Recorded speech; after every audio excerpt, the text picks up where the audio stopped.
मेरे प्यारे देशवासियों, नमस्कार। आज आपसे मन की बात एक ऐसे समय कर रहा हूं जब कोरोना हम सभी के धैर्य, हम सभी के दुख बर्दाश्त करने की सीमा की परीक्षा ले रहा है। बहुत से अपने हमें असमय छोड़कर चले गए हैं। कोरोना की पहली वेव का सफलतापूर्वक मुकाबला करने के बाद देश हौसले से भरा हुआ था, आत्मविश्वास से भरा हुआ था। लेकिन इस तूफान ने देश को झकझोर दिया है। साथियों, बीते दिनों इस संकट से निपटने के लिए मेरी अलग-अलग सेक्टर्स के एक्सपर्ट्स के साथ, विशेषज्ञों के साथ लंबी चर्चा हुई है। हमारी फार्मा इंडस्ट्री के लोग हों, वैक्सीन मैन्युफैक्चरर्स हों, ऑक्सीजन के प्रोडक्शन से जुड़े लोग हों या फिर मेडिकल फील्ड के जानकार, उन्होंने अपने महत्वपूर्ण सुझाव सरकार को दिए हैं। इस समय हमें इस लड़ाई को जीतने के लिए एक्सपर्ट्स और वैज्ञानिक सलाह को प्राथमिकता देनी है। राज्य सरकार के प्रयत्नों को आगे बढ़ाने में भारत सरकार पूरी शक्ति से जुटी हुई है। राज्य सरकारें भी अपना दायित्व निभाने की पूरी कोशिश कर रही हैं। साथियों, कोरोना के खिलाफ इस समय बहुत बड़ी लड़ाई देश के डॉक्टर्स और हेल्थ वर्कर्स लड़ रहे हैं। पिछले एक साल में उन्हें इस बीमारी को लेकर हर तरह के अनुभव भी हुए हैं। हमारे साथ इस समय मुंबई से प्रसिद्ध डॉक्टर शशांक जोशी जी जुड़ रहे हैं। डॉक्टर शशांक जी को कोरोना के इलाज और इससे जुड़ी रिसर्च का बहुत जमीनी अनुभव है। वो इंडियन कॉलेज ऑफ फिजिशियंस के डीन भी रह चुके हैं। आइए बात करते हैं डॉक्टर शशांक से। नमस्कार डॉक्टर शशांक जी। नमस्कार सर। अभी कुछ दिन पहले ही मुझे आपसे बात करने का अवसर मिला था। आपके विचारों की स्पष्टता मुझे बहुत अच्छी लगी थी। मुझे लगा देश के सभी नागरिकों को आपके विचार जानने चाहिए। जो बातें सुनने में आती है उसी को मैं एक सवाल के रूप में आपके सामने प्रस्तुत करता हूँ। डॉक्टर शशांक, आप लोग इस समय दिन रात जीवन रक्षा के काम में लगे हुए हैं। सबसे पहले तो मैं चाहूंगा कि आप सेकंड वेव के बारे में लोगों को बताएं। मेडिकली ये कैसे अलग है और क्या-क्या सावधानी जरूरी है? धन्यवाद सर। ये जो दूसरी बाढ़ आई है ये तेजी से आई है। तो जितनी पहली बाढ़ थी उससे ये वायरस ज़्यादा तेज चल रहा है। लेकिन अच्छी बात यह है कि उससे ज़्यादा रफ्तार से रिकवरी भी है और मृत्यु दर काफ़ी कम है। इसमें दो तीन फर्क है। पहली तो ये युवाओं में और बच्चों में भी थोड़ा दिखाई दे रहा है। उसके जो लक्षण हैं, पहले जैसे लक्षण थे, सांस चढ़ना, सूखा खांसी आना, बुखार आना, ये तो सब है ही, पर उसके साथ थोड़ा गंध जाना, स्वाद चला जाना, ये भी है। और लोग थोड़े भयभीत हुए। भयभीत होने की बिल्कुल जरूरत नहीं है। 80-90% लोगों में इसमें कोई भी लक्षण नहीं दिखाई देते हैं। ये म्यूटेशन जो बोलते हैं, घबराने की बात नहीं है। ये म्यूटेशन होते रहते हैं। जैसे हम कपड़े बदलते हैं वैसे वायरस भी अपना रंग बदल रहा है, और इसलिए बिल्कुल डरने की बात नहीं है। और ये वेव को हम पाल कर देंगे। वेव आती जाती है और ये वायरस आते जाते रहता है। तो यही अलग अलग लक्षण हैं और मेडिकली हमको सतर्क रहना चाहिए। एक 14 से 21 दिन का ये कोविड का टाइम टेबल है। इसमें वैद्यकीय सलाह लेना चाहिए। डॉक्टर शशांक, मेरे लिए भी आपने जो एनालिसिस बताया बड़ा इंटरेस्टिंग है। मुझे कई चिट्ठियां मिली हैं जिसमें ट्रीटमेंट के बारे में भी लोगों की बहुत सी आशंकाएं हैं। कुछ दवाओं की मांग बहुत ज्यादा है। इसलिए मैं चाहता हूं कि कोविड के ट्रीटमेंट के बारे में भी आप लोगों को जरूर बताएं। हाँ सर, क्लिनिकल ट्रीटमेंट लोग बहुत देरी से चालू करते हैं और अपने आप बीमारी से दब जाएंगी ये भरोसे पे रहते हैं और मोबाइल पे आने वाली बातों पे भरोसा रखते हैं। और अगर सरकारी दी हुई सूचना का पालन करें तो ये कठिनाई का सामना नहीं आता है। तो कोविड में जो ट्रीटमेंट क्लिनिकल प्रोटोकॉल है उसमें 3 प्रकार की तीव्रता है। हल्का या माइल्ड कोविड, मध्यम या मॉडरेट कोविड और तीव्र कोविड जो सीवियर कोविड बोलते हैं, इसके लिए है। तो जो हल्का कोविड है उसके लिए तो हम ऑक्सीजन का मॉनिटरिंग करते हैं, पल्स का मॉनिटरिंग करते हैं, बुखार का मॉनिटरिंग करते हैं। बुखार बढ़ जाता है तो कभी कभी पैरासीटामोल जैसी दवाई का इस्तेमाल करते हैं और अपने डॉक्टर से संपर्क करना चाहिए। जो मॉडरेट कोविड होता है, मध्यम कोविड होता है या तीव्र कोविड होता है, तो वैद्य के अपने डॉक्टर के साथ संपर्क करना बहुत जरूरी है। सही और सस्ती दवाई अवेलेबल है जिसमें स्टीरॉयड जो है ये जान बचा सकती है, जो इनहेलर्स दे सकते हैं हम, टैबलेट दे सकते हैं हम, और उसके साथ ही प्राणवायु जो ऑक्सीजन है वो देना पड़ता है, और इसके लिए छोटे छोटे इलाज है। लेकिन अक्सर क्या हो रहा है कि एक नई एक्सपेरिमेंटल दवाई है जिसका नाम है रेमडेसिविर। ये दवाई से एक चीज जरूर होती है कि अस्पताल में 2-3 दिन कम रहना पड़ता है और क्लिनिकल रिकवरी में थोड़ी सी उसकी एड होती है। ये भी दवाई कम काम करती है जब पहले 9-10 दिन में दी जाती है, और ये 5 ही दिन लेनी पड़ती है। तो ये लोग जो दौड़ रहे हैं रेमडेसिविर के पीछे, ये बिल्कुल दौड़ना नहीं चाहिए। ये दवाई की थोड़ा काम है, जिनको ऑक्सीजन लगता है, प्राणवायु ऑक्सीजन लगता है, जो अस्पताल में भर्ती होते हैं और डॉक्टर जब बताते तभी लेना चाहिए। तो ये बहुत जरूरी है सब लोगों को समझना। हम प्राणायाम करेंगे, हमारे शरीर के जो लंग्स है उसको थोड़ा एक्सपांड करेंगे, और जो हमारी खून पतली करने वाली जो इंजेक्शन आती है जिसको हम हिपैरिन बोलते हैं, ये छोटी छोटी दवाइयाँ देंगे तो 98% लोग सर ठीक हो जाते हैं। तो पॉजिटिव रहना बहुत ज़रूरी है। ट्रीटमेंट प्रोटोकॉल वैद्य के सलाह से लेना बहुत ज़रूरी है, और ये जो महंगी महंगी दवाई है उसके पीछे दौड़ने की कोई ज़रूरत नहीं है सर। अपने पास अच्छे इलाज चालू है, प्राणवायु ऑक्सीजन है, वेंटिलेटर की भी सुविधा है, सब कुछ है सर। और कभी कभी ये दवाई यदि मिल जाती है तो योग्य लोगों में ही देनी चाहिए। तो इसके लिए बहुत भ्रम पैदा हुआ है, और इसलिए ये स्पष्टीकरण देना चाहता हूँ सर कि अपने पास वर्ल्ड की सबसे बेस्ट ट्रीटमेंट अवेलेबल है। आप देखेंगे कि भारत में सबसे अच्छा रिकवरी रेट है। आप यदि कंपेयर करेंगे यूरोप के लिए, अमेरिका, वहीं से भी हमारे यहाँ के ट्रीटमेंट प्रोटोकॉल से मरीज ठीक हो रहे हैं सर। डॉक्टर शशांक, आपका बहुत बहुत धन्यवाद। डॉक्टर शशांक ने जो जानकारियां हमें दी वो बहुत जरूरी है और हम सबके काम आएगी। साथियों, मैं आप सबसे आग्रह करता हूं, आपको अगर कोई भी जानकारी चाहिए हो, कोई और आशंका हो, तो सही सोर्स से ही जानकारी लें। आपके जो फैमिली डॉक्टर हो, आसपास के जो डॉक्टर्स हो, आप उनसे फोन से संपर्क करके सलाह लीजिए। मैं देख रहा हूं कि हमारे बहुत से डॉक्टर खुद भी ये जिम्मेदारी उठा रहे हैं। कई डॉक्टर्स सोशल मीडिया के जरिए लोगों को जानकारी दे रहे हैं, फोन पर, व्हाट्सएप पर भी काउंसलिंग कर रहे हैं। कई हॉस्पिटल की वेबसाइटें हैं जहां जानकारियां भी उपलब्ध हैं, और वहां आप डॉक्टर से परामर्श भी ले सकते हैं। ये बहुत सराहनीय है। मेरे साथ श्रीनगर से डॉक्टर नावीद नजीर शाह जुड़ रहे हैं। डॉक्टर नावीद श्रीनगर के गवर्नमेंट मेडिकल कॉलेज में प्रोफेसर हैं। नावीद जी अपनी देखरेख में अनेकों कोरोना पेशेंट्स को ठीक कर चुके हैं, और रमजान के इस पवित्र माह में डॉक्टर नावीद अपना कार्य भी निभा रहे हैं, और उन्होंने हमसे बातचीत के लिए समय भी निकाला है। आइए उन्हीं से बात करते हैं। नावीद जी, नमस्कार। नमस्कार सर।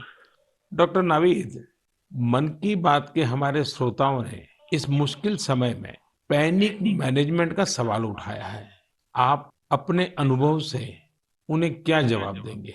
देखिए, जब कोरोना शुरू हुआ तो कश्मीर में जो सबसे पहला हॉस्पिटल डिजिग्नेट हुआ एज कोविड हॉस्पिटल वो हमारा सीडी हॉस्पिटल था, जो मेडिकल कॉलेज के अंडर में आता है। तो उस टाइम एक खौफ का माहौल था, लोगों में तो था ही। वो समझते थे शायद कोविड का इन्फेक्शन किसी को हो जाता है तो एक डेथ सेंटेंस माना जाएगा ये। और ऐसे ही जो हमारे अस्पतालों में डॉक्टर साहिबान या पैरामेडिकल स्टाफ काम करते थे, उनमें भी एक खौफ का माहौल था कि हम इन पेशेंट्स को कैसे फेस करेंगे, हमें इन्फेक्शन होने का खतरा नहीं है। लेकिन जो ही टाइम गुजरा, हमने भी देखा कि अगर पूरी तरीके से हम जो प्रोटेक्टिव गियर पहने और एहतियाती तदाबीर जो है उन पे अमल करें, तो हम भी सेफ रह सकते हैं और हमारा जो बाकी स्टाफ है वो भी सेफ रह सकता है। और आगे आगे जब भी हम देखते गए तो ये मरीज, जो कुछ लोग बीमार थे, कुछ एसिम्प्टोमेटिक थे, यानी कि उनमें कोई बीमारी के कोई लक्षण नहीं थे, हमने देखा कि करीब करीब 90-95% से ज्यादा जो मरीज है वो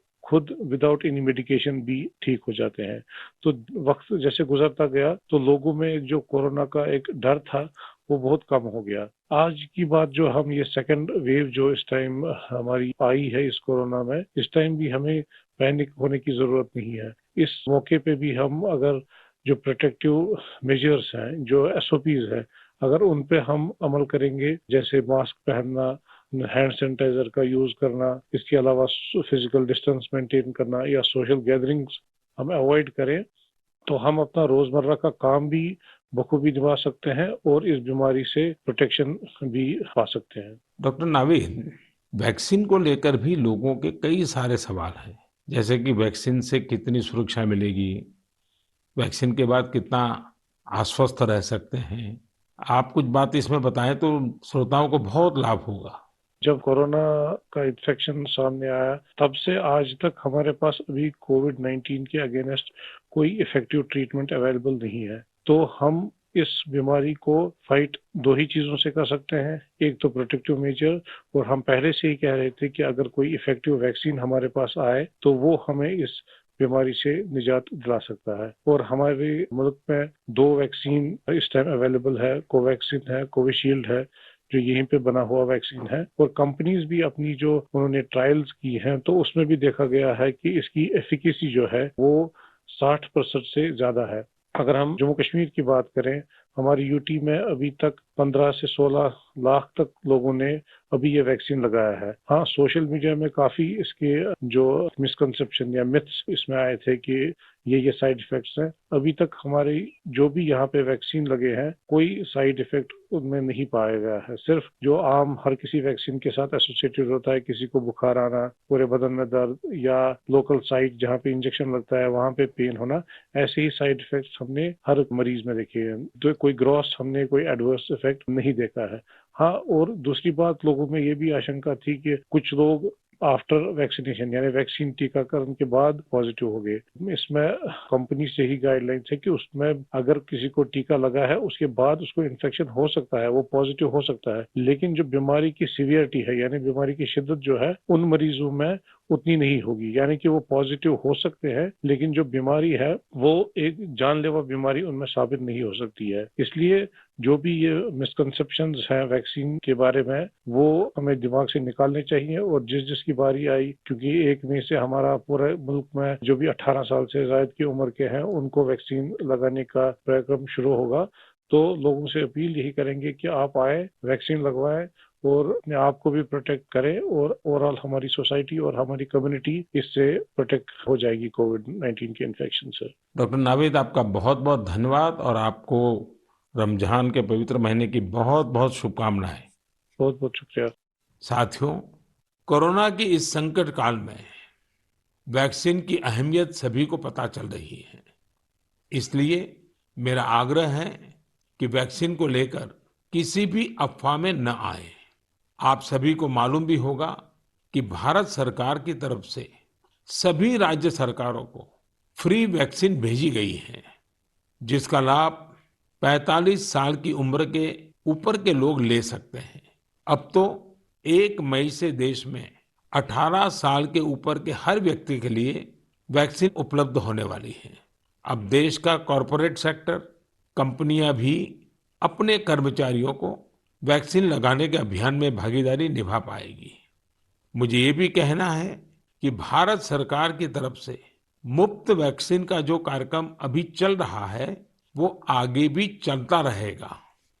मेरा राज्यों से भी आग्रह है कि वो भारत सरकार के इस मुफ्त वैक्सीन अभियान का लाभ अपने राज्य के ज्यादा से ज्यादा लोगों तक पहुंचाएं।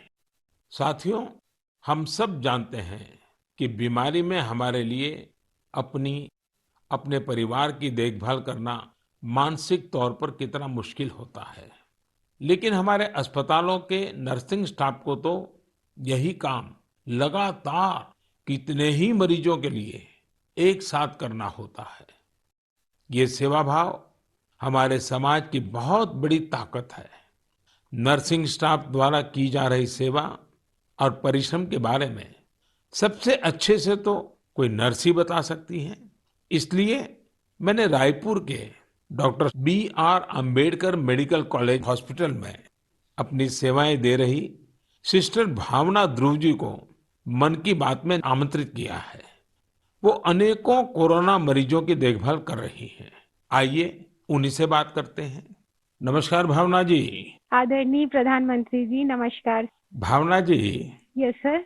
मन की बात सुनने वालों को आप जरूर ये बताइए कि आपके परिवार में इतनी सारी जिम्मेवारियां, इतने सारे मैंने मल्टीटास्क, और सर। उसके बाद भी आप कोरोना के मरीजों के साथ काम कर यस रही सर। हैं। कोरोना के मरीजों के साथ आपका जो अनुभव रहा वो जरूर देशवासी सुनना चाहेंगे, क्योंकि सिस्टर जो होती हैं, नर्सिस जो होते हैं, वो यस सर। पेशेंट के सबसे निकट होती हैं और सबसे लंबे समय तक होती हैं। Yes sir. तो वो हर चीज को बड़ी बारीकी से समझ सकती हैं। जी बताइए।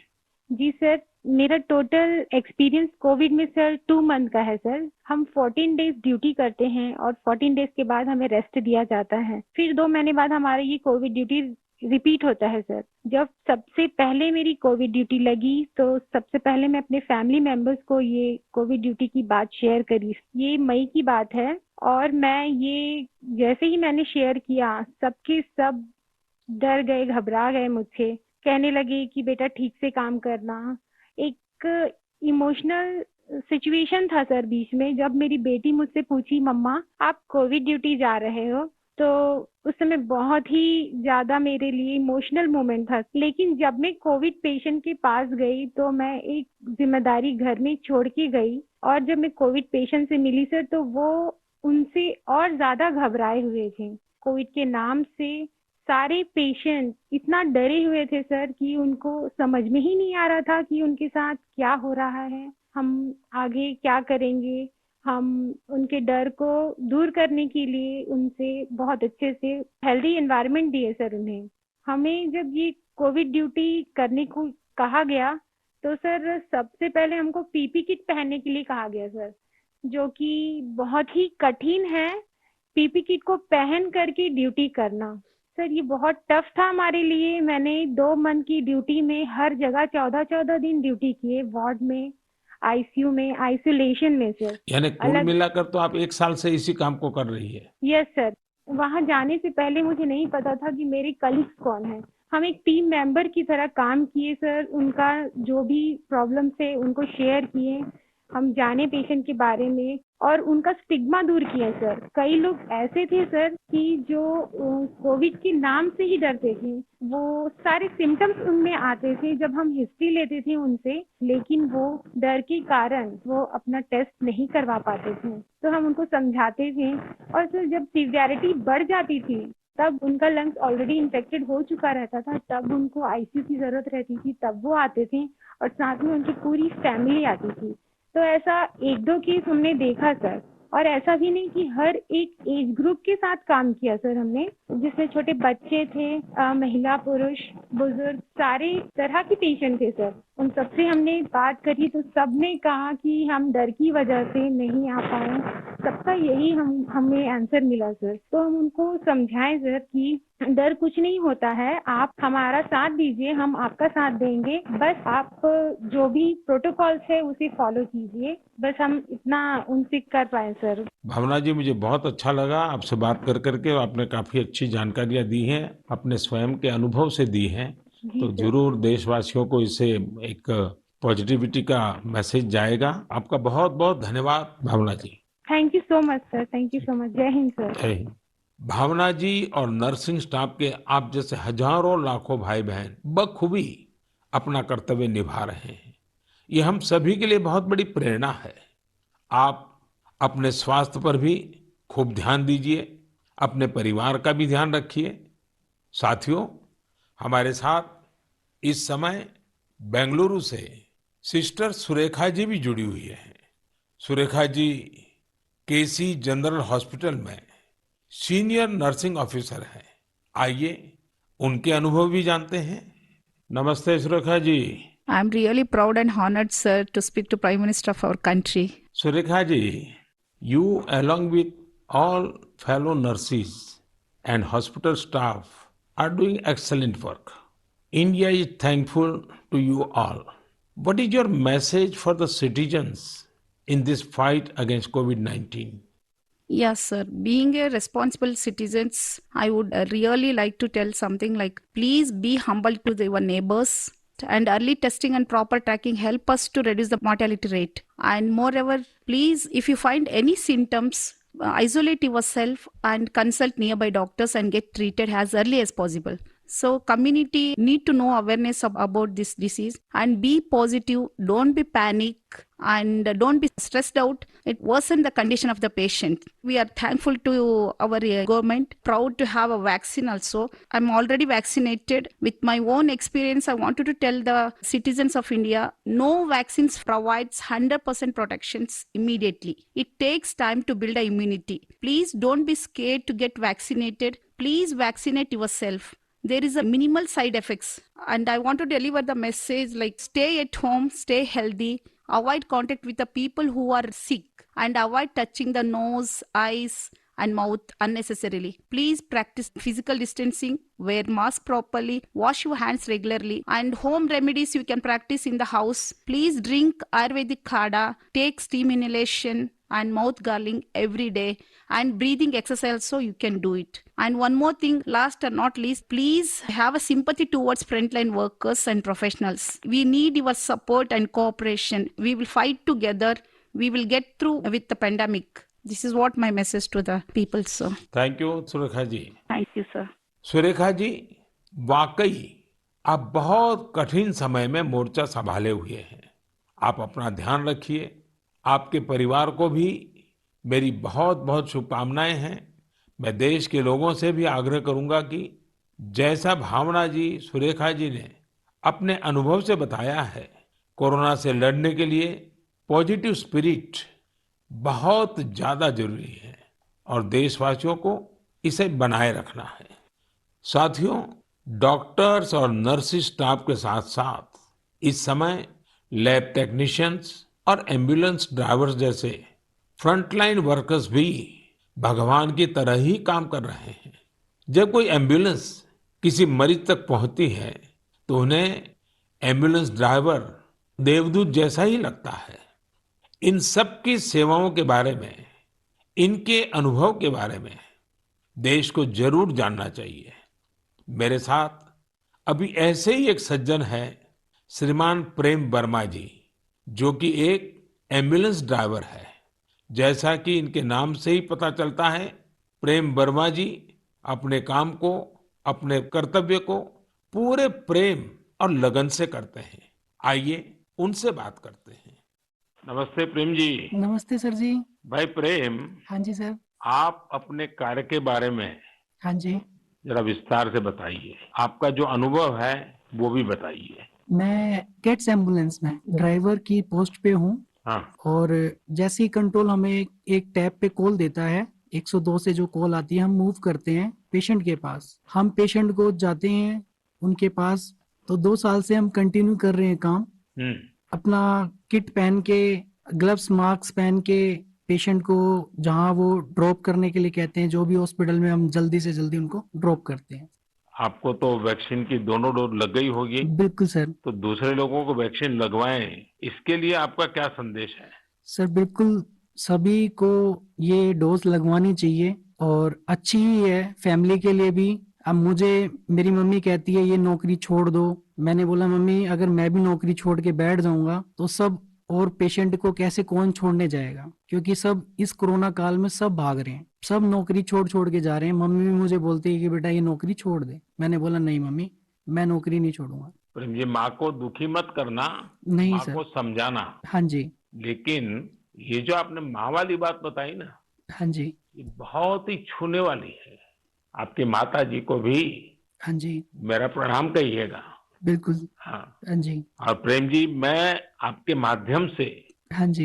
ये एम्बुलेंस चलाने वाले हमारे ड्राइवर भी हाँ जी।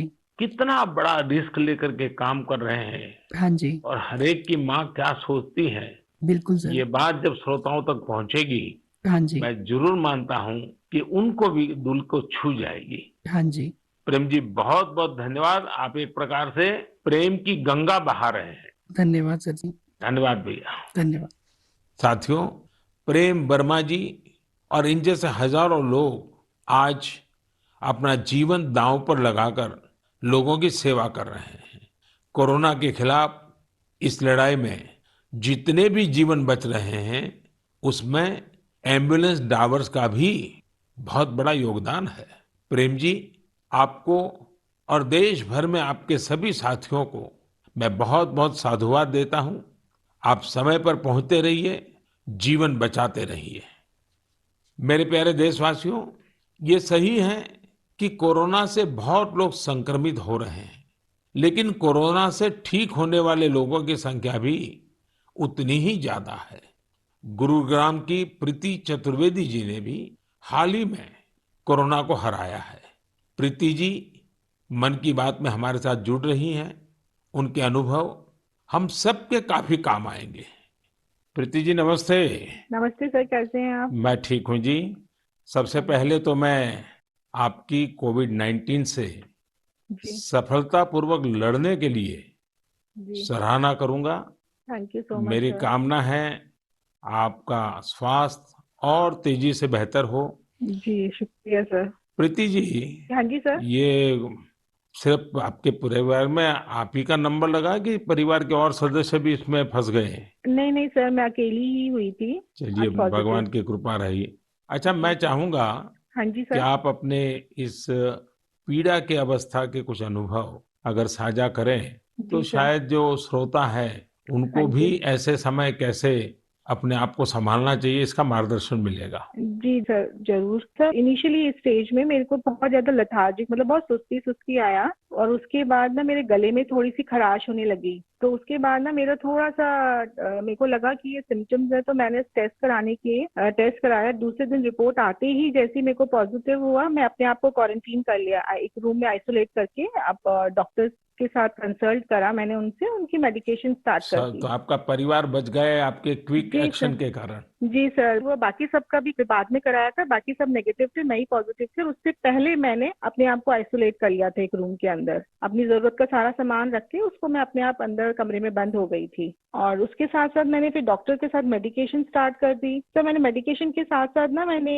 योगा, आयुर्वेदिक, और साथ में मैंने ना काढ़ा भी लेना शुरू कर दिया था अपनी इम्यूनिटी बूस्ट करने के लिए। और सर मैं दिन में, मतलब जब भी अपना भोजन वगैरह लेती थी, उससे मैंने हेल्दी फूड जो कि प्रोटीन रिच डाइट थी वो लिया। मैंने बहुत सारा फ्लूइड लिया, मैंने स्टीम लिया, गार्गल किया और हॉट वाटर लिया। मैंने दिन भर मैं इन सब चीजों को ही अपने उस जीवन में लेती आई डेली। और सर इन दिनों में ना सबसे बड़ी बात मैं बोलना चाहूंगी कि घबराना तो बिल्कुल नहीं है, बहुत मेंटली स्ट्रांग करना, जिसके लिए मेरे को ना योगा ने बहुत ज्यादा, ब्रीदिंग एक्सरसाइज करती थी ना, उससे मुझे अच्छा लगता था उसको करने से मुझे।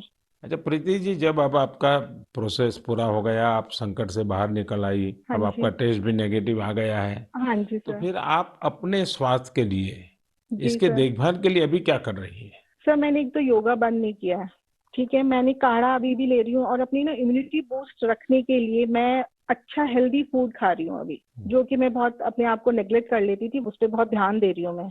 धन्यवाद Preeti ji. Thank you so much sir. आपने जो जानकारी दी, मुझे लगता है ये बहुत सारे लोगों के काम आएगी।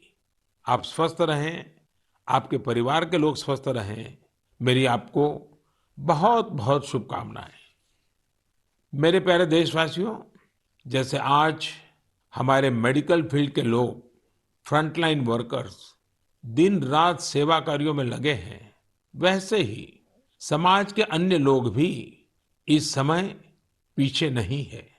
देश एक बार फिर एकजुट होकर कोरोना के खिलाफ लड़ाई लड़ रहा है। इन दिनों मैं देख रहा हूं, कोई क्वारंटाइन में रह रहे परिवारों के लिए दवा पहुंचा रहा है, कोई सब्जियां, दूध, फल आदि पहुंचा रहा है, कोई एम्बुलेंस की मुफ्त सेवाएं मरीजों को दे रहा है।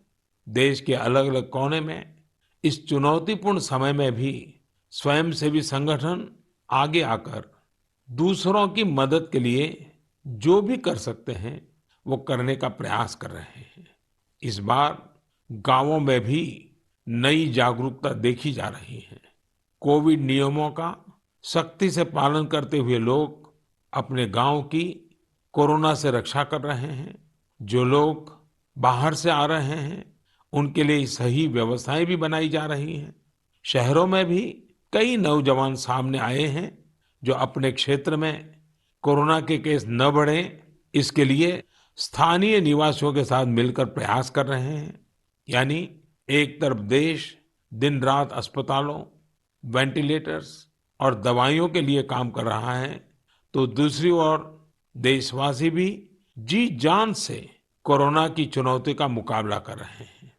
ये भावना हमें कितनी ताकत देती है, कितना विश्वास देती है। ये जो भी प्रयास हो रहे हैं, समाज की बहुत बड़ी सेवा है। ये समाज की शक्ति बढ़ाते हैं।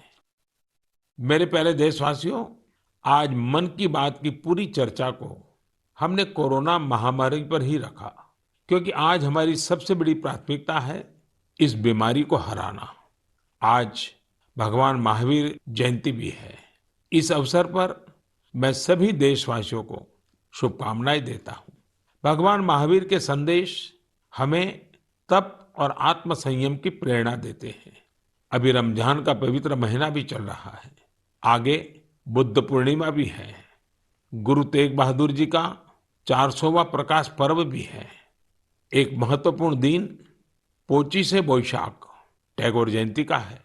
ये सभी हमें प्रेरणा देते हैं अपने कर्तव्य को निभाने की।